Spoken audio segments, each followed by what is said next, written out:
Nos visita en este momento el doctor Juan Carlos Henao, rector de la Universidad Externada de Colombia, ex magistrado, abogado desde luego, y uno de los 3 miembros de la comisión que por parte del gobierno nacional y de la institucionalidad negoció con las FARC el acuerdo para la paz en materia de justicia transicional, restaurativa.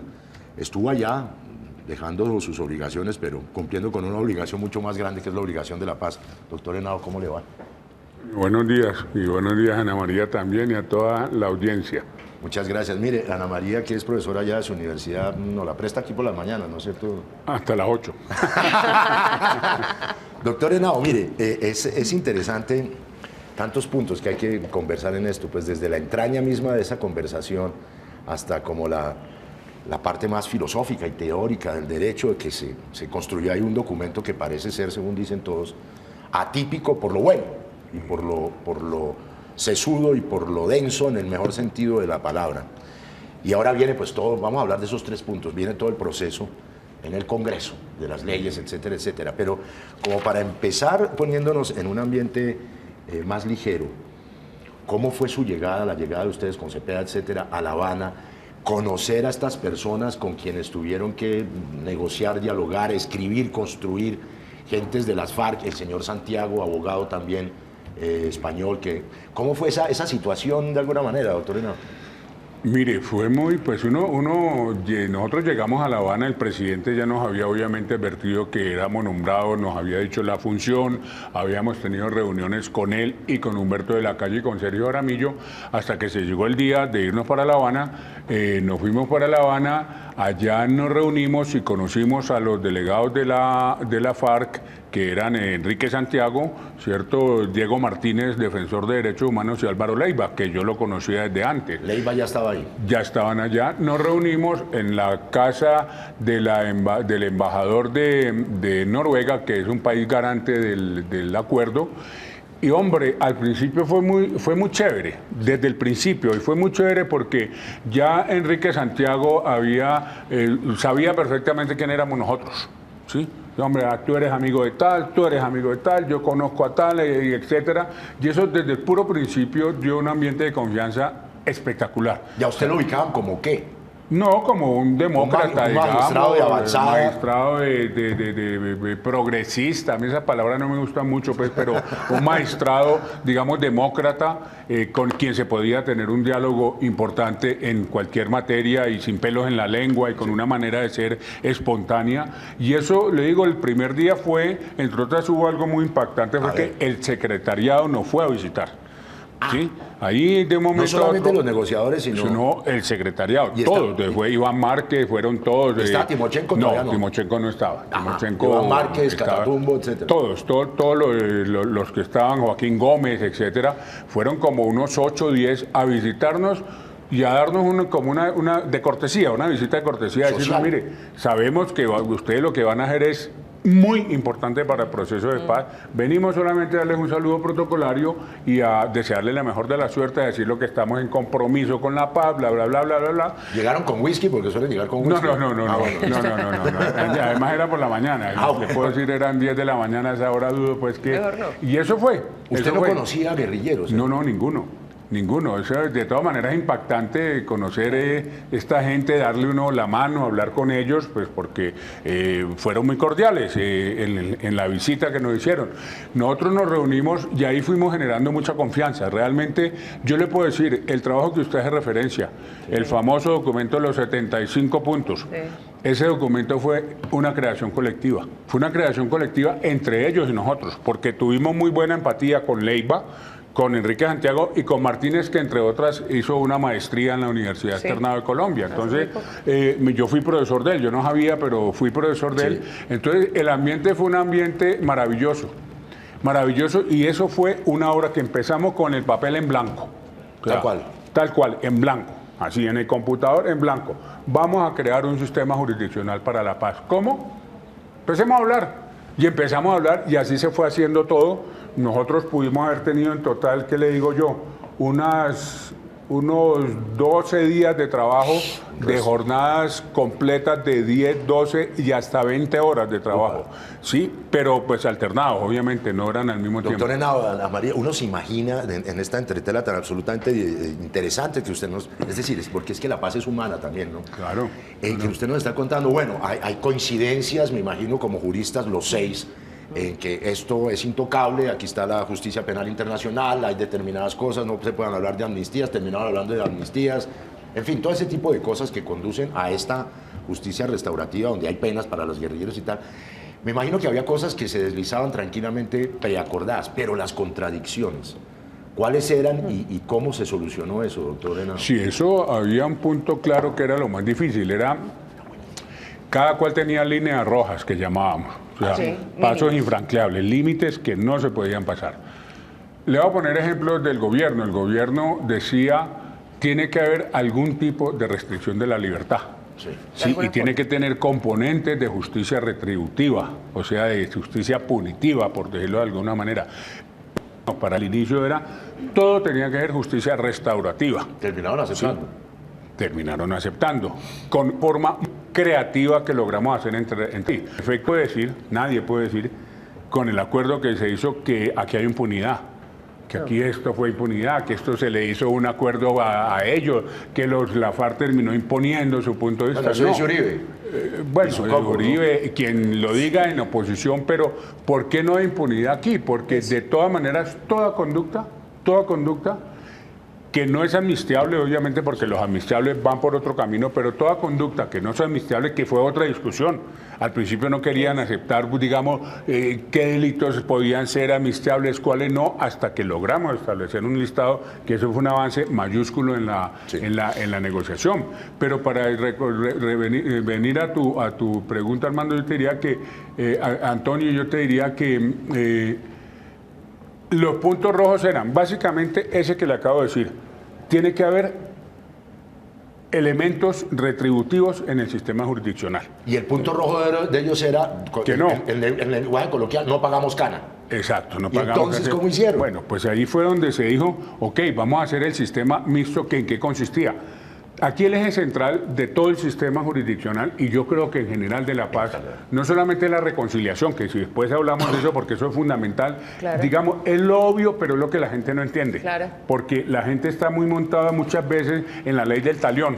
Ojo por ojo, diente por diente. Y ustedes han hecho mucho daño, y ustedes, y mejor dicho, menos mal que no hay pena de muerte en Colombia, me explico, porque eso sería lo que muchos sectores les gustaría ver. Oficial no la hay, pero paraoficial sí hay pena de muerte. Bueno, eso se ha ocurrido mucho, y hay una cosa que hay que decir, en efecto, ya que hablamos de ese tema, el Estado colombiano también, ellos nos decían, pero es que miren lo que han hecho con esto, al hermano de tal comandante me entregaron a su hermana encuchilladita, es decir, unas situaciones horribles que ellos también han padecido. Yo no quiero decir que ellos no hayan causado ese tipo de cosas. Pero bueno, ¿de qué era lo que iba, dónde íbamos el tema? Estábamos en el tema de que cómo se soluciona las líneas rojas. Con diálogo, Antonio, con diálogo. Porque allá habían dos fantasmas. ¿Cuáles eran los fantasmas? Corte Penal Internacional, ¿cierto? Sí, Corte Penal y Corte Interamericana de Derechos Humanos. O sea, que fue la otra línea roja que nos dio el presidente. El presidente nos dijo, yo necesito que ustedes hagan un trabajo que dé seguridad para todo el mundo. Seguridad para todo el mundo, que no sea, que por ejemplo los militares con quienes hablamos y quienes estuvieron y están de acuerdo con el documento que nosotros hicimos, los militares decían, mire, nosotros no queremos que nos pase como, no sé, en Argentina, que a los 20 y pico años, ¡juáquete!, les llega una corte, ¿cierto?, o una orden de captura desde Inglaterra a Pinochet diciéndole, usted se va para la cárcel. Entonces, la otra línea roja del presidente era respeto a los estándares internacionales. Sí, que no nos puedan decir a nosotros que en Colombia hicimos, no sé, lo que pasó en El Salvador, lo que pasó en Guatemala, que eran unas amnistías generales totales que realmente lo único que terminan es reproduciendo el círculo de la violencia. Esas eran líneas rojas, digamos, las más importantes y las más difíciles de franquear. Rector Henao, pregunta para el rector. No le digo doctor Henao, sino rector Henao, ¿qué tal está? Bueno, hágale, mijita. Es mi rector. Pero además, rector, es que es una pregunta para el rector. En este país donde hay muchos abogados, pero no suficientes a veces, y donde los medios de comunicación tergiversan tanto la información, ¿por qué no nos explica qué es impunidad? Mire, impunidad En síntesis, en palabras sencillas, es no imponer sanción por una conducta reprochable. Bien. Sí, eso es impunidad. No imponer sanción por una conducta que merece reproche social. Necesitamos una sanción y sanción se negoció. Claro. Ahora sí, doctor Henao. En términos de derecho, de percepción de qué es el derecho, qué es la justicia, cuál es el deber ser en el país, ¿hubo visiones distintas? ¿Hay visiones distintas entre el gobierno y las FARC sobre qué es la justicia, qué es el derecho? Pues mire, sí las hubo al principio porque ellos tienen algo que llaman la juridicidad guerrillera. Eso, ¿cierto? tienen un código. Ellos tienen un código de sanciones, tienen leyes. Eso sí tiene la pena de muerte, hay que decirlo. Y no sé si pena de muerte, sí la tienen. Sí, la tienen, sí. No, ellos nos lo comentaban, pero nosotros no sabíamos, no profundizamos sobre ese punto. Pero el hecho es que ellos como por rebeldes que se califican, ¿cierto? Consideran que la justicia colombiana es una justicia del régimen, que es una justicia que no da confiabilidad, etcétera, que fue otro de los grandes avances que hubo en esta materia de garantizar que ellos aceptaran, digamos, que había muchos componentes del establecimiento, si se quiere decir de esta manera, que iban a entrar al tema de la justicia transicional. De ahí porque la composición, por ejemplo, del tribunal, las funciones del tribunal, la relación entre tribunal y Fiscalía General de la Nación, que van a ser, que son temas, digamos, técnicos, que no sé si quieren que entren en ellos, pero que son temas importantes. Tenemos todo el tiempo, doctor. Usted es el que tiene citas. No, hágale, porque yo aplacé una citica que tenía. Y entonces, mire, hay una cosa ahí que usted mencionó y que la vamos a tratar. La justicia. Entonces uno dice, sí, la justicia es preventiva también, de que no se produzcan delitos. Por el otro lado, la justicia va hacia el futuro. Y yo no sé si lo que usted quería decir, para que nos lo explique, en el término del acuerdo, en el término del tribunal y en el término del posconflicto y de las penas y de todo. ¿La reconciliación es un acto de justicia? Claro que sí. Usted lo dijo, ¿y cómo es la interpretación allí dentro del acuerdo y hacia el futuro? Es que, mire, lo que nos interesa es eso, en últimas, ¿no? Es que en el fondo, y eso es lo que yo quiero que entienda la ciudadanía, mire, estamos en una situación de guerra, de conflicto armado interno. Lo primero fue que hubo un negacionismo frente a esa situación, ¿cierto? Y que hay que decir algo claramente. Todos los gobiernos anteriores han buscado acuerdos con la FARC. Todos. Samper, Pastrana, Uribe, Belisario, Betancur, etcétera. Todos han buscado. Lo segundo que hay que decir, ninguno ha logrado derrotar a la guerrilla. Ninguno. Ni siquiera el presidente Uribe con sus 2 mandatos, que los arrinconó un poco, sin lugar a duda, pero que jamás logró destruirlos. Entonces, estamos en una situación de conflicto armado que hay, las cifras no se saben con exactitud, pero es que estamos hablando de por lo menos unos 200.000 muertos directos del conflicto armado. Estamos hablando de 7 millones, por favor, más del 10%, y esos son datos oficiales, más del 10% de la población desplazada por el conflicto armado. Estamos hablando de una tragedia humanitaria. Lo que pasa es que cuando uno está aquí en Bogotá, detrás de unas cámaras de televisión, uno está muy cómodo. Pero piensen en la persona que ustedes encuentran en el semáforo, que tenía una tierra en el Chocó y que la sacaron del Chocó y la desplazaron y le tocó venirse a una gran urbe que no tiene ni idea cómo es, ni cómo funciona, ni qué pasa en esa gran urbe. ¿Por qué? Por el fenómeno de la violencia. Entonces, digamos, yo sí creo que hay una sociedad colombiana que ha sufrido mucho con la violencia de lado y lado, y que el objetivo principal, ¿cuál es? Reconciliar. Eso no se va a dar de un día para otro, pero los polos que se mueven en esto a nivel psicológico, que es lo importante de la persona, es la diferencia entre venganza y perdón. Sí, digamos, esos son los 2 polos que usted tiene, porque usted es en la línea de la venganza, ojo por ojo, diente por diente. A usted me desapareció un hijo, mejor dicho, lo voy a desaparecer a usted. Me mataron a mi papá como Álvaro Uribe, yo la guerra la llevo en términos de la sociedad colombiana generalizadamente, y entonces... Sí, yo no me quiero meter obviamente con ejemplos concretos, digamos, pero lo que yo le quiero decir es la primera postura es la del odio, que a veces uno siente, yo no sé, porque pues, personalmente no soy así, pero cada cual con su manera de ser, es como la tendencia instintiva del ser humano, ¿no? Pucha, este me hizo tal cosa, ¡pum! Sí, es como ver el primate con su garrote y ¡pam! Dándole la cabeza al otro. Esa es una tendencia. La otra es la del perdón. Es decir, esto me pasó, no saco nada, digamos, siguiendo teniéndole odio a esta persona, tengo que recomponer mi vida. Entonces, ¿de qué se trata y sobre qué se centró todo el sistema en términos de concepto de justicia? Ni tanto de lo uno ni tanto de lo otro. ¿Me explico? Sí. Ni tanto venganza, porque eso no sirve. O sea, nosotros no podemos mandar a la cárcel, a pena de muerte y aplicar la ley del talión a una persona que haya cometido determinado crimen o desaparecimiento, lo que sea. Ni a los 30.000 a la cárcel. Exactamente. Ni tampoco tanto de perdón, porque el perdón nunca puede ser impuesto. Y esto sí que me lo entienden las víctimas que estén oyendo el programa. Yo no le puedo a usted imponer el deber de perdonar, porque eso es una estructura psicológica interna suya. Lo que yo sí le puedo dar a usted es unos elementos de que usted tiene que perdonar algún aspecto, ¿cierto? Algunos aspectos, pero al mismo tiempo tiene que haber una justicia de alguna manera retributiva, que ahí es donde empieza el concepto de justicia. Sí. ¿Por qué cuando a uno, no sé, le hacen algo, uno quiere ver una sanción para la persona? Eso es una reacción que viene desde que el ser humano nació. Es que si le insisto en la ley del talión es porque esa ley del talión fue en el año 6000 antes de nuestra era, ¿cierto? Antes de los códigos, antes de Hammurabi. Antes de Hammurabi. Hammurabi ya la recoge. La recoge, ¿sí? Claro, sí. Que entre otras fue una regla importantísima. Hoy suena horripilante. Que uno ojo por ojo, diente por diente. Pero esa fue la primera regla que estableció proporcionalidad, que ojalá se aplicara aquí en Colombia. Que era que le decía, si yo le saco a usted el ojo, usted solo me puede sacar el ojo. Porque antes de la ley del talión le sacaba los dos ojos o le cortaba los brazos. Y esa ley da una proporcionalidad que aquí muchas veces no se cumple. Si no recuerden del padre Tiberio, ¿cierto? En la masacre, que lo degollan con una sierra eléctrica. O sea, eso no...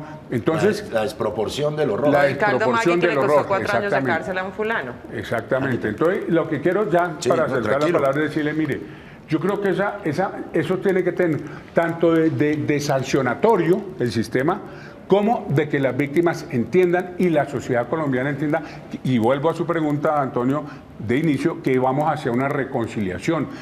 Pensemos, solo hagamos el ejercicio de pensar cómo sería Colombia sin la guerrilla armada. Yo creo que esa reflexión ya vale la pena. ¿Cuándo se había estado cerca de la paz como se está en este momento? Nunca.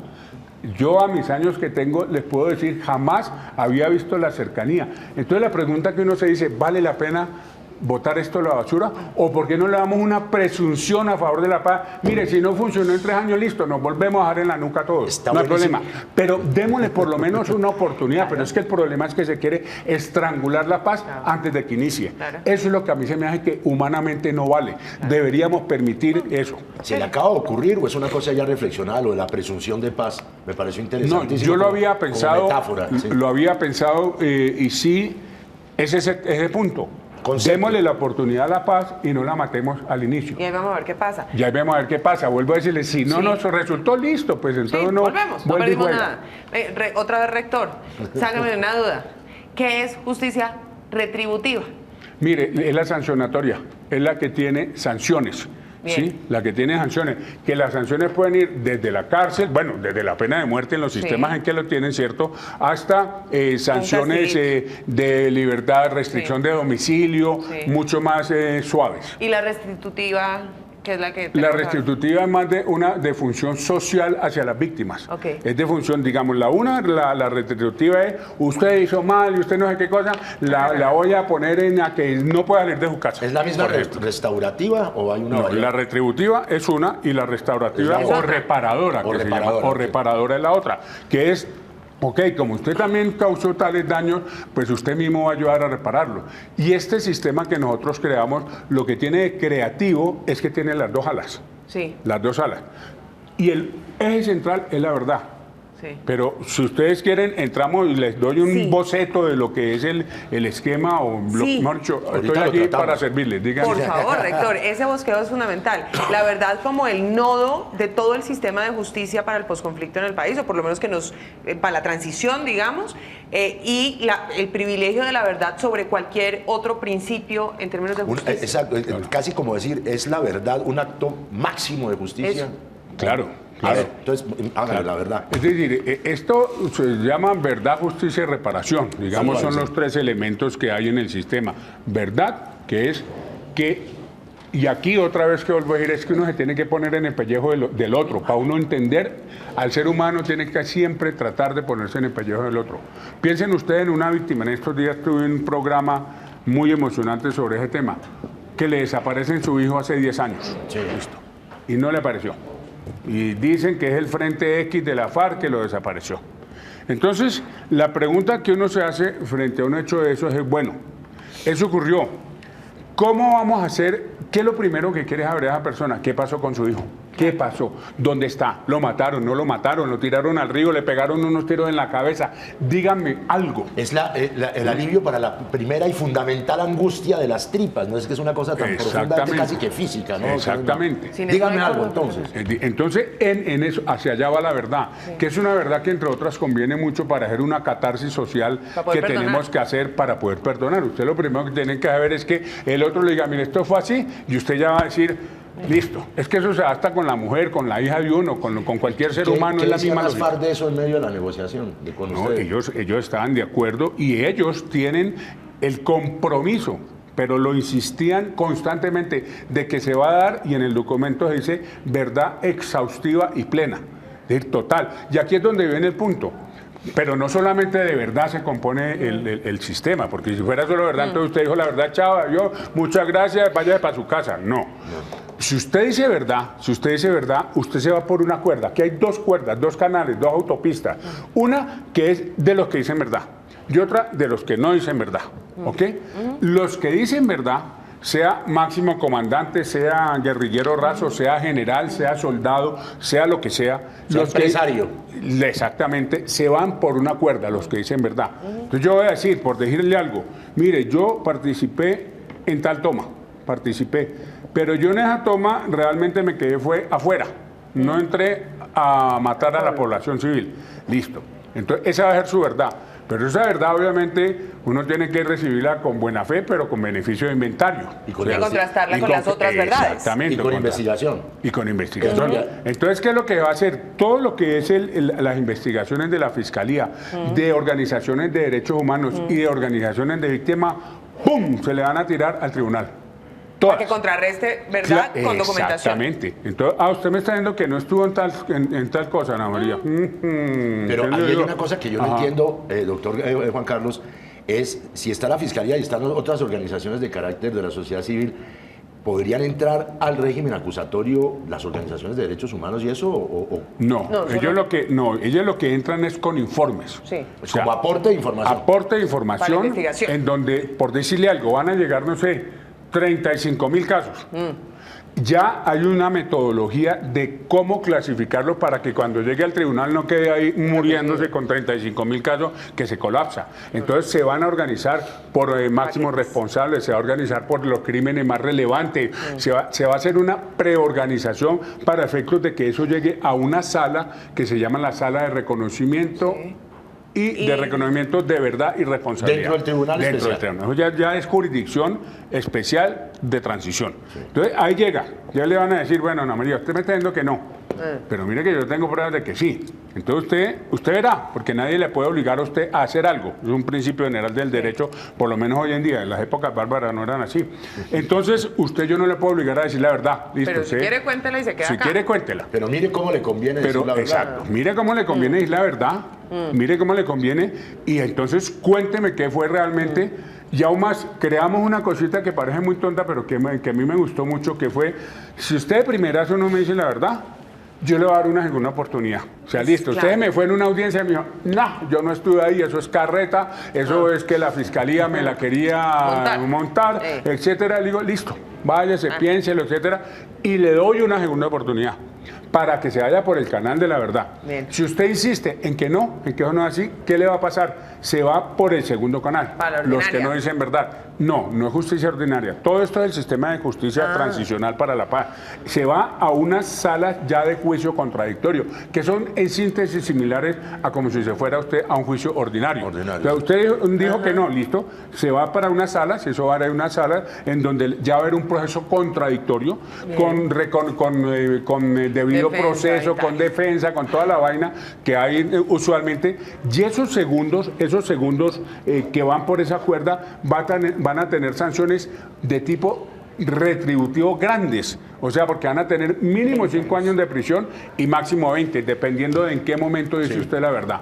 Doctor Henao, tengo una curiosidad, sin salirnos del tema de la verdad. Allá en La Habana, negociando con los delegados juristas de las FARC, ese término a veces vago, pero también tan absolutamente sustancial como es que la verdad histórica, que de repente es el acumulado de todas las pequeñas verdades, eso lo trataron, es decir, los orígenes del conflicto, el desarrollo del conflicto, la rebelión, todo lo que las FARC ponen por delante de su accionar, muchas veces terrorista.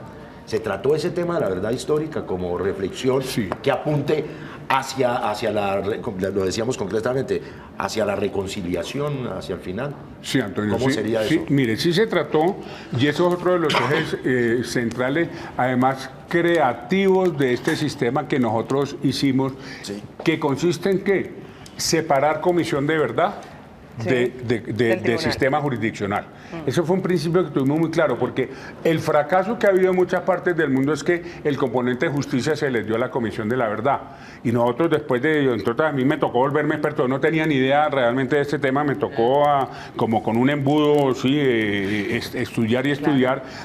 Vimos que cuando las comisiones de verdad son las que se encargan de justicia no funciona, porque eso que tiene dos finalidades. Vos lo decías muy bien, ¿qué es la verdad histórica? La verdad histórica es como para que quede en la conciencia, en los anales de la historia del país, qué fue lo que pasó. El gran por qué. El gran por qué. Sí. Hay no necesidad ni siquiera muchas veces de individualizar. Ha habido muchas comisiones de verdad histórica que no individualizan, no dicen Pedro Pérez, no dicen, mire, tal cosa que se llama en la FARC, el Frente Tal, etcétera, que es distinto a esto. Entonces lo que hicimos fue no mezclar. Lo que sí se va a hacer es que cuando salga una sentencia, porque en todos los casos, aún más los que dicen verdad como los que no dicen, va a haber sentencia. Y así se llama, sentencia. Y condena. Claro, y sentencia sancionatoria, ¿cierto? Sentencia sancionatoria. Hay una conclusión. ¿Qué es lo que va a haber? Entonces, por ejemplo, la relación, yo diría que casi que hay dos relaciones entre el sistema jurisdiccional y la Comisión de Verdad. Cuando sale una sentencia del tribunal, eso va a mandar a la Comisión de Verdad. Claro. Para que tenga más elementos de juicio, ¿ok? Pero si el tribunal considera que está corto de datos, también le puede decir a la Comisión de Verdad, hey, mándeme información sobre este caso concreto. Eso es básicamente cómo funciona. Rector, una pregunta. Doctor, además, esta sí es para el doctor, no para el rector.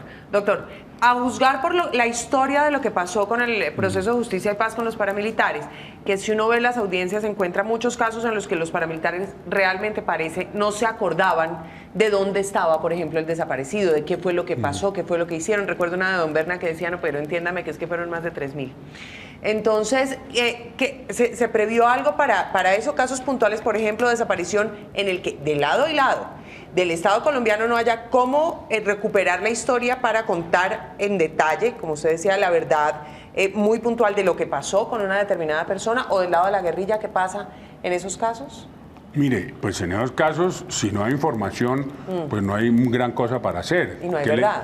Si no hay verdad, porque la persona va a decir, mire, yo sé que hubo un muchacho que llegó tal día y que lo matamos, por decir algo, ¿no? Estoy imaginando una situación. Sí, pero ¿dónde está el cadáver? No, pues no sé porque es que se lo llevaron otras personas, unos campesinos, lo que sea. Pues en ese momento habrá que ver hasta dónde se puede investigar y entre comisión de verdad, decirle, mire, comisión de verdad. Pero ahí hay un punto importante. De todas maneras, a pesar de que aquí no hay fiscalía en el sentido estricto, sí va a haber una unidad del tribunal que se llama Unidad de Investigación y Acusación, que es precisamente cuando no se dice la verdad, ahí le van a decir, y dentro de esa unidad van a haber expertos en estudios forenses, ¿cierto? En cuestión de buscar cadáveres y cementerios ocultos, etcétera, van a ver ahí previsto en el sistema. Bien. Creo que tengo 3 preguntitas, estas sí coyunturales y precisas, pero es que toca chulearlas con usted, la oportunidad de que usted esté acá. La primera, y es de bulto, ya está en trámite en el Congreso. La refrendación y legalización, por llamarlo de alguna manera, de los acuerdos del Tribunal Especial, de los decretos extraordinarios que podrá dictar el Presidente de la República, de la actividad de la Comisión Legislativa paralela, etcétera, etcétera. A la luz allá de lo acordado y lo que se empieza a mover acá y con todo el cotorro político y las contradicciones totalmente normales, ¿cómo está usted observando otra transición entre lo que usted allá pactó con ese camello, con Santiago y todos los 12 o 20 días que estuvieron y lo que está empezando a plasmarse en la realidad en el Congreso, que por allá tiene que pasar todo? Sí, mire, lo primero es que nosotros no formamos parte, digamos, de ese proceso, pero en términos generales... Pero la gran... Sí. Pero perdón que lo diga, y en ese sentido lo quiero elogiar, quienes sacaron adelante esa cosa fueron ustedes cuando determinaron cómo era el cuento de la justicia restaurativa transicional. Que era si el no, nodo más serio. en el Congreso no había nada, si ustedes no logran eso. Sí, no, claro, pero también hay que una cosa, mire, yo no quiero pasar de falsa humildad, pero tampoco es que vean que nosotros fuimos los que hicimos, viene de todo, eso es presidente, sí, pues claro, de la calle, de Sergio Jaramillo, un trabajo previo, o sea, si nosotros llegamos, sí, claro, llegamos nuevos, frescos, con aire y logramos hacer esto, pero total, para responder a su pregunta yo le quiero decir, todo eso de la legalización de los acuerdos, hay una gente que está muy solvente, desde el ministro del Interior para abajo, ¿cierto?, que están haciendo todo para que se tramite en el Congreso. Entonces, por ejemplo, ¿qué es lo que yo estoy, pues es lo que se va a tener que hacer?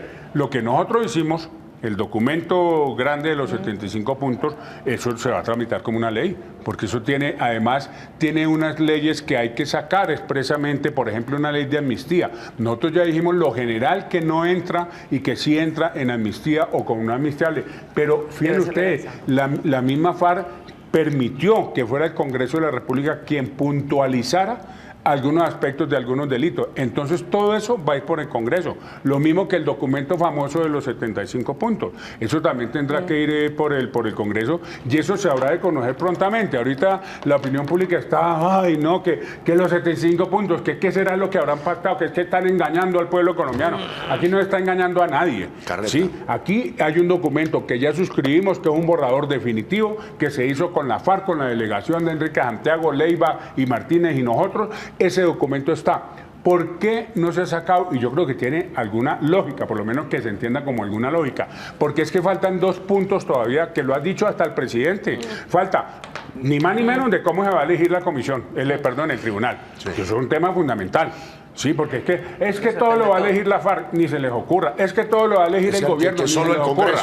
No, esto, y ahí se va a tener que acordar un punto para poderlo poner a funcionar, ¿cierto? El otro tema es el de qué significa exactamente restricción efectiva de la libertad. Exacto. Pero ese tema, para que se entienda con la opinión pública, mire, ese tema no es que nosotros no hayamos querido avanzar, porque de todas maneras ya en el texto final hay unos avances que son importantes. Un primer avance: el tribunal, cuando saque sanción en los casos de verdad, que va a imponer sanción restrictiva de la libertad de 5 a 8 años, va a tener que decir lugar, forma y condiciones del cumplimiento de la sanción. Entonces el tribunal mismo va a poder decir, eso va a cumplir en una casa, se va a cumplir en tal sitio, se va a hacer de tal manera. Y segundo, mucho más importante que eso, va a haber una comisión de verificación que puede ser hasta a nivel internacional, con componente internacional, para ver que se están cumpliendo las condenas. Aún más, ya también se dijo en el documento, para usted salir a hacer cosas que no tienen que ver con justicia restaurativa, porque usted, digamos, va a estar en un sitio, por ahora no, si quiere póngale casa, parcela, el nombre. O pongamos un tema que es más interesante para las víctimas, el desminado. Sí. Eso va a ser una sanción restauradora. Una cosa es la que usted tiene que estarse con libertad, con restricción de domicilio y de movimiento, esa es una, que eso es de 5 a 8 años, y otra cosa es decir, mire, además usted, por ejemplo, va a tener que ir a ser desminado. Y para ir a ser desminado yo le tengo que dar permiso, ya ahí se dice en el documento, que el tribunal otorgará permiso para poder cumplir las sanciones restauradoras. Ya te doy la palabra. Pero lo otro es que la función restauradora va pegada con el tema del DDR. Yo no, usted han oído hablar de ese concepto. Sí, desmovilización, dejación de armas y reinserción. Desmovilización, dejación de armas y reinserción. Eso es el DDR. ¿Qué significa ese DDR? Es, listo, se firmó, pongamos, y crucemos los dedos, yo los cruzo por lo menos bastante, que el 23 de marzo se dice acuerdo final. Sí. Porque, entre otras, justicia solo opera si llegamos a un acuerdo final. Si hay refrendación también. Obvio, bobada grande, como diría, ¿cierto? Sí. Listo. Entonces, el punto es, cuando haya el acuerdo final, el componente de justicia va a entrar, y en ese momento que entra el componente de justicia, ahí es donde se van a imponer las penas, las sanciones, lo que sea. Entonces, ¿por qué es importante lo otro?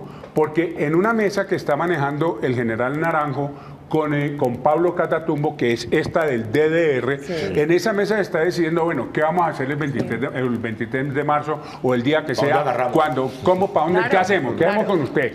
Con una gran preocupación que tiene toda la razón la FARC en ese sentido, que no se repita lo de la UP. Claro. Es que eso de la UP, por favor, eso no tiene perdón. De Dios. Bueno, no quiero decir que no tiene perdón porque me contradiría, pero no lo digamos hemos podido fue perdonar porque algo no hay verdad. muy grave que incurrió el paramilitarismo y en ocasiones el Estado colombiano. Y eso no lo digo yo porque sí, es que hay por lo menos 100 sentencias del Consejo de Estado condenando por responsabilidad del Estado por muertes de la UP. Es que acuerden ustedes, Pardo Leal, por ejemplo, candidato a la presidencia, Bernardo Jaramillo, candidato a la presidencia, todos asesinados. Entonces, el punto ¿cuál es?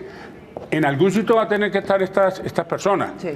Y lo primero es que se les tiene que garantizar seguridad, porque es que si la gente se va, imagine usted Timochenko y Iván Márquez en un sitio... Y hay una cosa que es paradoja y que de repente hasta risible, doctor Henao, y es que para garantizarle seguridad, de repente hay que tenerlos muy a la mano en el sentido, si bien no con rejas, como se dice, sí justamente protegidos por el Estado y presos también. Y eso se dice en el documento, pero no mire, presos. Yo no, esa palabra de presos, yo creo que no es con restricción de la libertad. Pero mire, usted como tiene una capacidad de respuesta tan buena, y eso me alegra mucho, me dejó sin las preguntas. Eran los 75 puntos y lo que estamos hablando ahora. Sin embargo, voy a tratar de hacer un esguince para llegarle. Usted lo dijo muy concretamente y me pareció que era como el quid del asunto de la negociación que ustedes hicieron con los delegados juristas de las FARC, que fueron mediando, mitades, llegando. Y llegaron y lograron ese acuerdo sobre justicia. La pregunta que de repente usted ya me solucionó, pero que insisto, por joder, fundamentalmente, es, de los 75 puntos, ¿cuáles tienen que ver precisamente y qué soluciones le ve a usted con el tema de la justicia y de los tribunales y etcétera? Y en el tema, ahí sí recurro no al delegado del Estado colombiano, sino a Juan Carlos Henao, en el tema de cómo y dónde deben pagar las FARC. ¿Usted qué es lo que se imagina? Y en una propuesta evidentemente imaginativa y constructiva, ¿cómo la ve? Entonces, los 75, ¿cuáles les competen? Y luego, ¿cómo ve a las FARC en el momento ese del DDR? No, mire, yo creo que pues de los 75 puntos hay 30 que se componen de principios generales. Sí, de 30. Y 45 que tienen que ver con ya todos los procedimientos, con las salas, las secciones, qué pasa con la cuerda de los que dicen, por ejemplo, está la sección de primera instancia para los que dicen verdad. Sí. Está la sección propiamente. Está la sección de primera instancia para los que no dicen verdad. Ahí se abren dos procedimientos distintos, pues que no vale la pena venir a explicar en detalle. Pero de los 75 puntos yo le diría que todos tienen que ver obviamente con el sistema de justicia transicional. Ahora, sobre de cómo deben pagarse esas sanciones, pues lo primero es, eso lo establecerá el tribunal. Yo reitero, eso sí quedó claro. El tribunal va a decidir cómo, dónde, en qué lugar, etcétera. Y entonces, ¿cómo hacen las FARC habiendo firmado este acuerdo? Si a determinadas cosas, ellos dicen este acuerdo va en firme y el gobierno dice sí, este acuerdo va en firme, las arandelas que se le cuelguen en el Congreso no tendrán sentido. Entonces, ¿cómo entenderían las FARC que el tribunal de repente le cambiara las reglas de juego y dijera no, ustedes sí se van para la picota? Quiero que es un exceso, es un exceso. No, porque es que eso precisamente se tiene que tener unos puntos de común, unos puntos de acuerdo. Claro, un mayor delineamiento, que es lo que yo le decía, es el segundo punto que falta por pulir, que es ¿qué significa exactamente restricción efectiva de la libertad? Como yo le quiero, digo, aprovecho su programa y su audiencia para decirle, no es que no haya nada hecho, no es que sea entonces restricción de la libertad, es que yo no puedo coger un cohete a la luna, ¿sí me entiende? Porque pues eso no tendría sentido, ¿cierto? Restricción de la libertad, ¿qué está por verse? Que sea una vereda, que si es un campo determinado en donde ellos estén, ¿por qué? Por lo que yo les digo, eso está relacionado con el DDR, eso está relacionado de qué vamos a hacer con el movimiento guerrillero en el momento en que entreguen sus armas, ¿dónde los vamos a colocar? Eso lo está manejando el general Naranjo con muy buen tino oído decir y Catatumbo, y eso debe estar saliendo en estos días. Cuando eso salga, ya va a tener la opinión pública mayor claridad de cómo va a ser el asunto. Mire que eso que usted dice nos conduce a otro interrogante, como buena parte de estos interrogantes en el sentido positivo, y es En medio de esa restricción de la libertad que va a ser efectiva, ¿llegaron ustedes allá en la comisión a pensar, o lo ve usted de alguna manera, cómo se enlaza y se imbrica eso con la participación política de las FARC? Es que la participación política es un presupuesto del acuerdo, de todo, no solamente del componente de justicia, sino en el componente de justicia se dice que el hecho de que se sancione una persona no excluye que participe en política, porque sería absurdo. Es que hay cosas que yo a veces pienso, mire, pónganse, listo, digamos que yo odio a la FARC, yo siento que son unos criminales, yo siento que son una gente que ha hecho mucho mal al país. Digamos, pongámonos en esa hipótesis, que muchos amigos míos están en esa hipótesis. Yo digo, ok, listo, respeto tu posición. Pero primera cosa que tenemos que pensar, ¿seguimos en la guerra o no seguimos en la guerra? Eso es lo primero. Si vos me decís, hombre, hay que seguir, matemos, yo te respondería, pues es que no los han podido matar. En 60 años no han podido. Entonces, decime quién va a ser el Superman que va a llegar. Eso es muy difícil, porque además ahí hay una problemática social también que indudablemente está haciendo que nosotros nos revisemos como Estado democrático en muchos puntos. No es que quiera decir que gracias a la FARC no, porque entre otras, Santos lo dijo, los acuerdos que han hecho sobre sustitución de cultivos, sobre minados, sobre temas agrícolas, los van a llevar a cabo con o sin acuerdo con la FARC. Entonces, lo que yo les quiero decir es, lo primero es, hombre, ¿seguimos o no seguimos con la guerra? Pues yo diría que, como todo en la vida, pues habrá gente que sí, que le gusta la guerra, pero dígame uno con la mujer, yo no agarrado todo el día que es artera, termina de parando. ¿Usted no le ha pedido que lo traten de mamerto?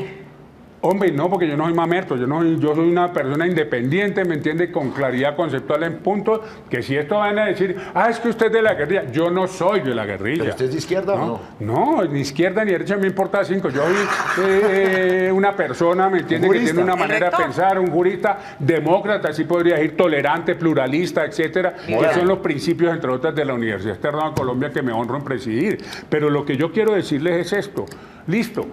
La primera pregunta es esa, ¿paz o no paz? Claro. Sí. Estamos a punto de caramelo. Presunción de paz. Mire, presunción de paz. Démosle la oportunidad. Mire, si fracasamos, si volvemos a ver que, no sé, que la guerrilla luego de los acuerdos volvió a volar un oleoducto. Listo. Declaración de guerra de nuevo, pues volvamos a empezar, pero démosle la presunción de paz.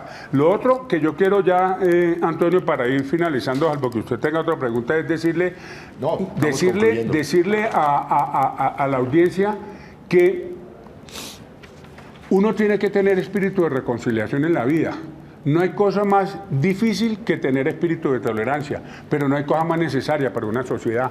Mi verdad no tiene que ser la verdad de Antonio y Ana María. Cada cual piensa lo que quiera. Eso se da en todos los temas. Aquí yo creo que si nosotros nos quitamos y nos bajamos de la lógica amigo-enemigo, obviamente amigo es porque yo soy bueno, ¿no? Y todos los demás son malos, que esa es la lógica que manejan los que funcionan con un sistema binario elemental. Totalmente bueno, relativa malo. y equivocada. No, bueno, malo, pero para decir, los malos son ellos porque es que yo soy el genio, yo soy la belleza, el chacho, el honesto, el no sé qué. Mire, eso no es tan así, tan blanco y negro. Entonces lo que yo digo, si nosotros nos bajamos de ese binomio amigo-enemigo y entendemos que ha habido un movimiento guerrillero, que tuvo sus causas, que tuvo sus excesos, no hay duda, yo no lo quiero negar, ¿sí?